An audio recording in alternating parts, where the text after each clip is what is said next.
Yeah, boys, I bet you guys did not expect the Great TPR to come back to you with another video this soon, given my track record. But we had such a fun weekend at the National Basketball Association. I figured why not break down some of the top news, some of the top stories, talk a little bit through a few things that happened. We had Ja Morant and Klay Thompson getting into it. This is the first time I see Klay Thompson get into it with someone without counting like he's on Sesame Street. 1, 2, 3. How many rings do the Warriors have now? I don't even remember, but the OKC Thunder remember because they're catching up to them. We have Chris Paul retiring, CP2, for those of you who've been with Per Sources for a long time. If you're wondering why we call him CP2, listen up. We're going to get into it. Got Cooper Flag hooping a little bit. We got, if you guys are wondering, do NBA players, are they aware of Per Sources? Do they see Per Sources content on their feeds? Are they aware when the Great TPR has something negative to say about them? The answer is absolutely. We had one NBA player at us this weekend, and that was a fun time. I wish him nothing but success, love, and health, and hope he shuts me up. I haven't been impressed with his defensive efforts or his 3-point efforts thus far. Going to get into a few different topics. What else? What else happened in the NBA this season? Oh, yeah. Nikola Jokic dunked on Alperen Şengün. Jokic is a funny guy. 48 hours before dunking on the kid, he goes, "Oh, the guy's a very good player. We should stop calling him Baby Jokic because he's a star in his own right." And then, Şengün says the same exact thing. "Stop calling me Baby Jokic. I'm in my own right, whatever. Gonna be very good." And then Jokic, 48 hours, proceeds to dunk on the kid, send them packing. The Nuggets whooped them. One thing I did not like, and I tweeted about this, but I basically said, it's kind of crazy how the Lakers play from Tuesday, right? And then they get a break all the way to Sunday. And then Friday night, we got the Nuggets at Houston. Then they got to fly on Spirit Airlines. Poverty class, economy class. Jokic could barely fit in the seat. He got to fly all the way to Sacramento and play a back-to-back. Yeah, he played a back-to-back. The Wizards played a back-to-back. The Bulls played a back-to-back. A few different teams played back-to-back. So it was like 5 teams. And it's crazy because, for me, I don't like back-to-backs. But if you're going to do them, can they be at home, right? So you got the Nuggets traveling, and they got to play back-to-back against the Kings that did not have a back-to-back. They were chilling. They were rested, and Russell Westbrook does what he always does, which is help the Nuggets lose. No, I'm just kidding. I'm kidding. I'm a big Westbrook fan. I'm a happy Russell Westbrook Day, everyone. Happy Russell Westbrook Day, everyone. We celebrated Happy Block James Harden Day on Sunday. Of course, he tends to get blocked at least once a game. And he had 27 in the first quarter, finished the game with 55. So if you thought the James Harden story was over, it is not. My man is still hooping. He is hooping. James Harden still got it. Who does not got it? Ja. Just kind of getting into what happened a little bit. We had Ja Morant and Klay Thompson getting in each other's face. Ja Morant sticking his finger in Klay Thompson's face, which is something you should never do. Wait, why are Baddies USA trending? Is this feed gonna embarrass me, or is this feed for everyone? If it says here Baddies USA, is that a trend for everyone or just me? If it's just me, I'm innocent. I'm a Christian. I'm a man of the Lord. I don't got nothing to do with this. If it's for everyone else, it's just everyone else. Don't blame me. So anyways, we got Klay Thompson. He cooked Ja Morant after that little scuffle where Ja Morant called Klay Thompson a bum.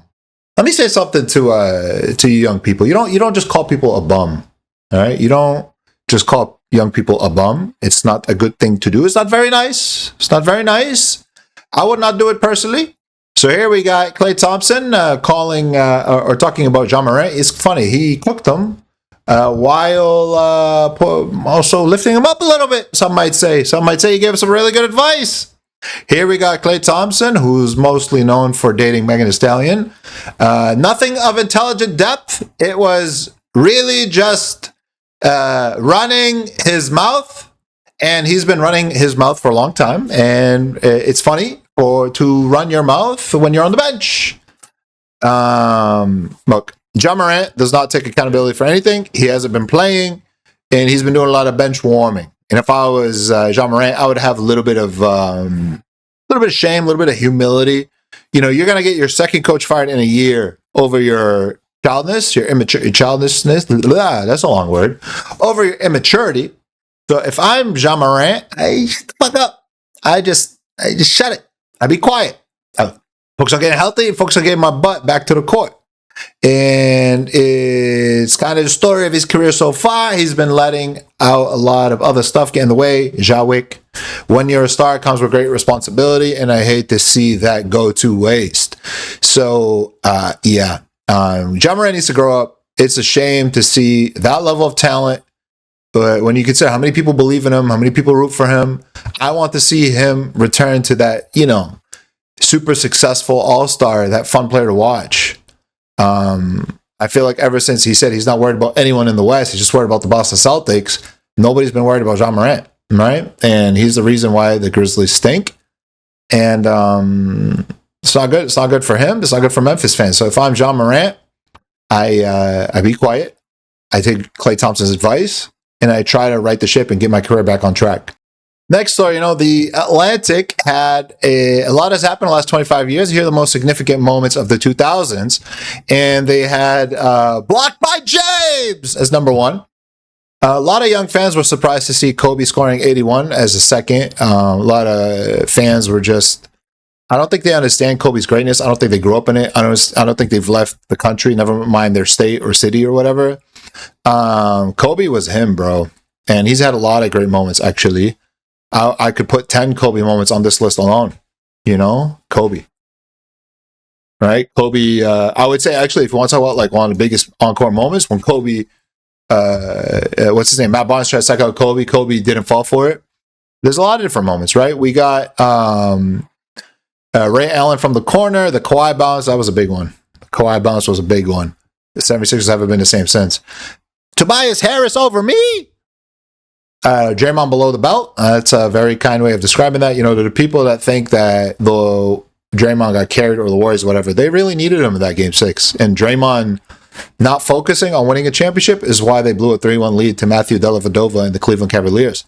Curry goes nui nui, night night. I don't know why they said nui nui. Maybe that's French because they were in Paris, perhaps.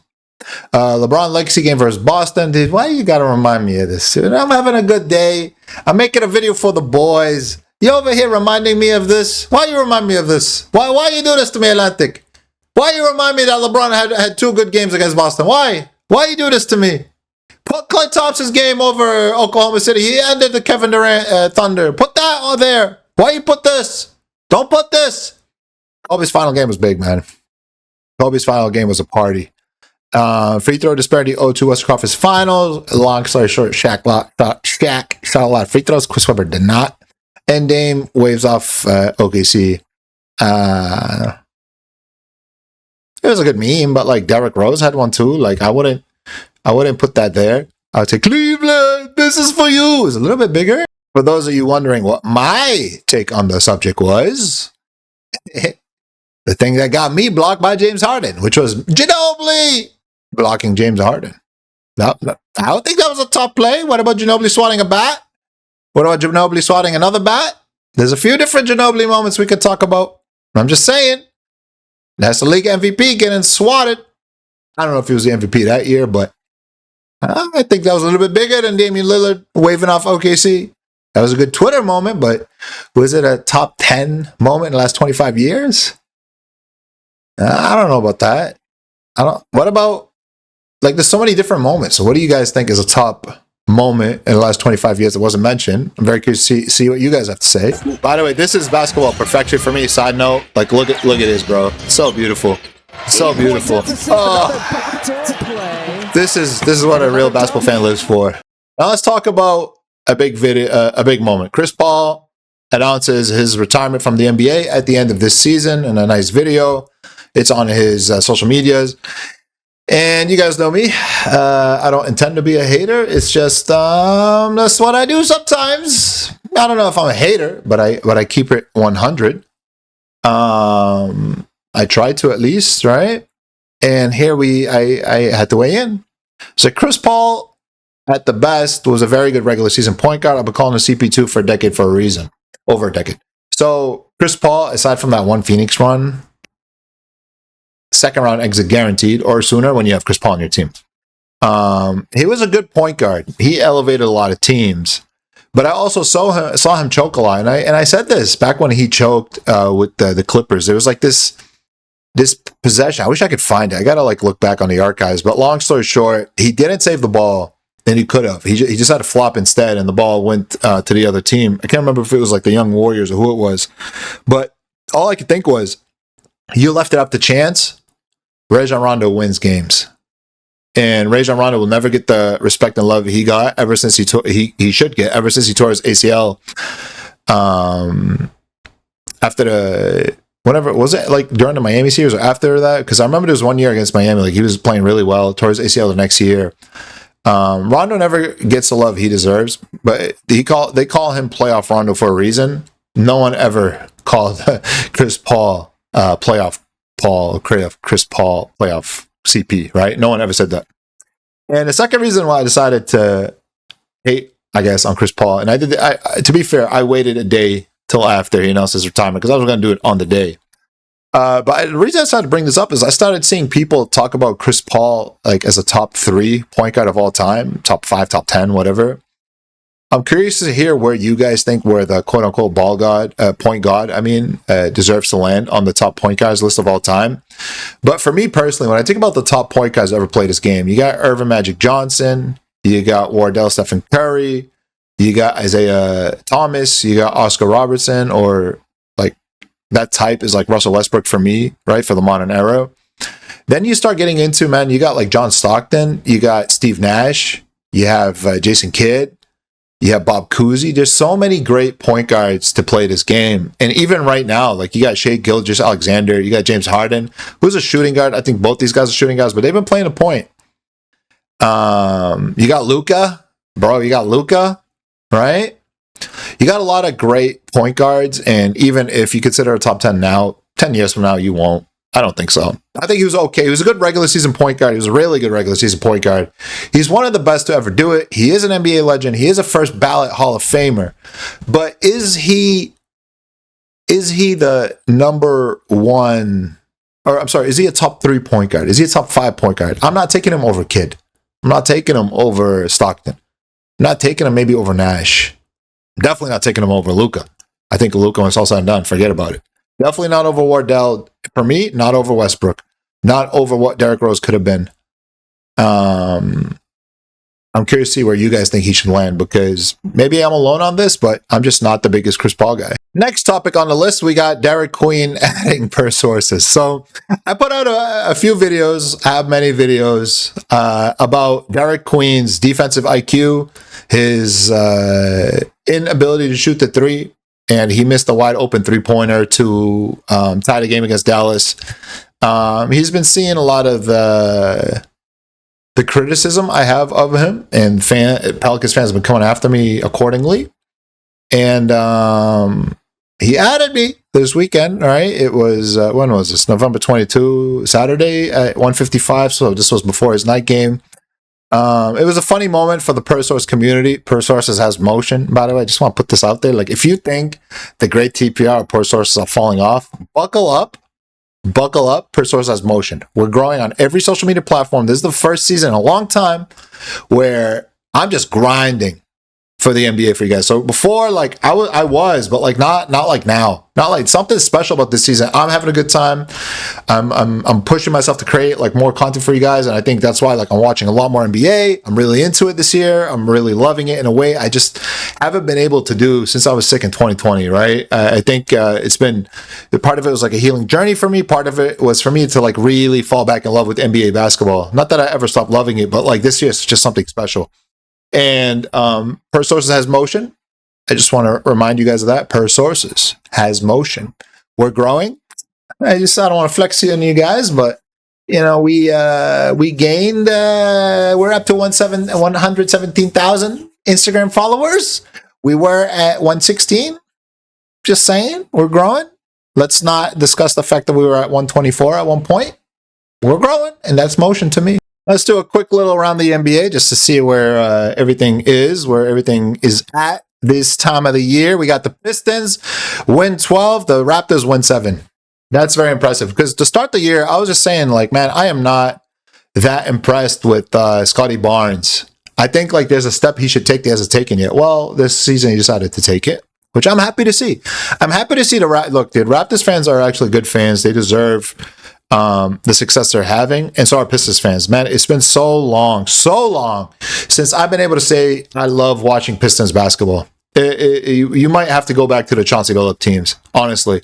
And those of you who've been Per Sources fans know how much I love Blake Griffin. Like, that's my guy. That was like the 1 year I could watch them, but it was sad for me to watch a one-legged Blake Griffin play against play in the playoffs, and you know, Pistons didn't do well. Tobias Harris had promise, didn't really show it, right? So there were like very disappointing flashes. Andre Drummond was just never that guy, right?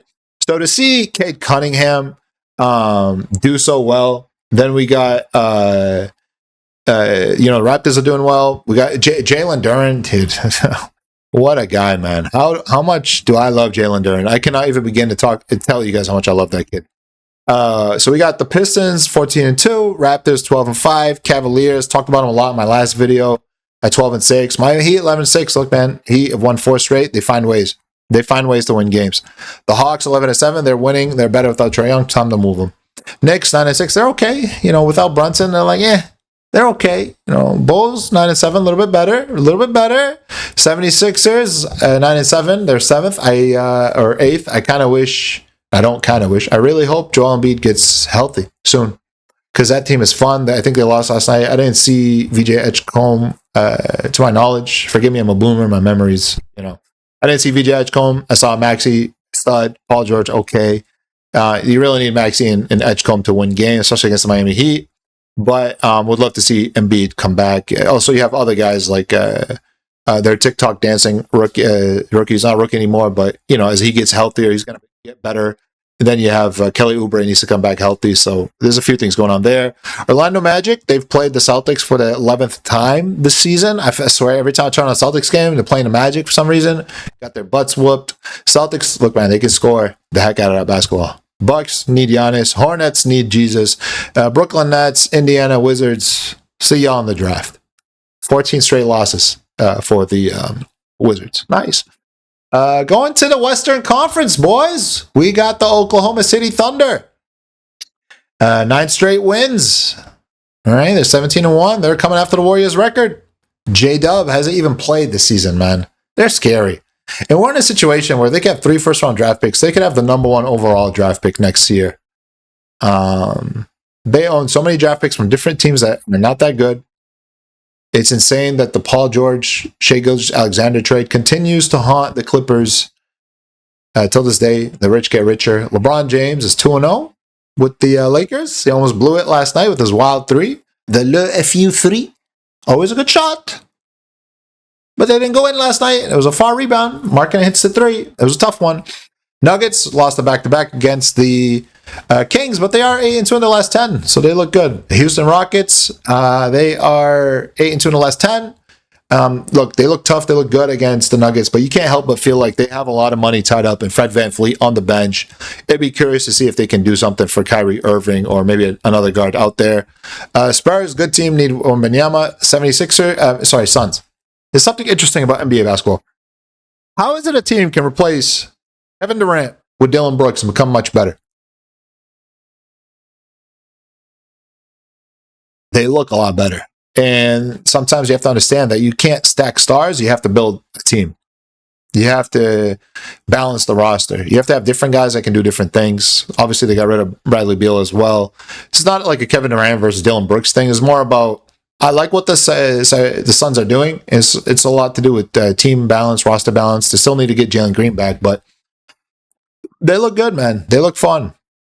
Timberwolves, 10-6. They're going to have to shake something up. Warriors 9-9. I don't know what they're going to do about this Kuminga thing. They really need to trade Kuminga. Trailblazers 7-10. They're all right. Grizzlies have won 2 straight. Cool. They played Dallas and like someone else. They need Ja Morant to grow up. Utah Jazz. Look, dude. Jazz are in the market for one thing and one thing only. Stockpiling second-round draft picks, baby. Danny Ainge, am I right? Clippers. James Harden won a game. Whoop-de-doo. They lost again. Wait. Why does it say L1? Has the NBA website not updated? They beat the Hornets. They beat the Hornets, right? right? They beat the Hornets. Did they beat the Hornets? Oh, was that Saturday? They beat the Hornets Saturday, boys. They beat the Hornets on Saturday. Who did they play yesterday? They lost to the Cavaliers. Boomer moment. Boomer moment. Memory. Kings. They lit the beam for once this season. That's exciting for the city of Sacramento. And Pelicans, L9. This is a team that gave up a first-round unprotected draft pick to draft Derek Queen. Oh my God, Joe Dumars is so smart. Derek Queen is so good. Buddy, you don't know if he's worth 2 unprotected draft picks. You don't know if the Pelicans have the number 1 overall pick next year, and that pick turns out to be a stud.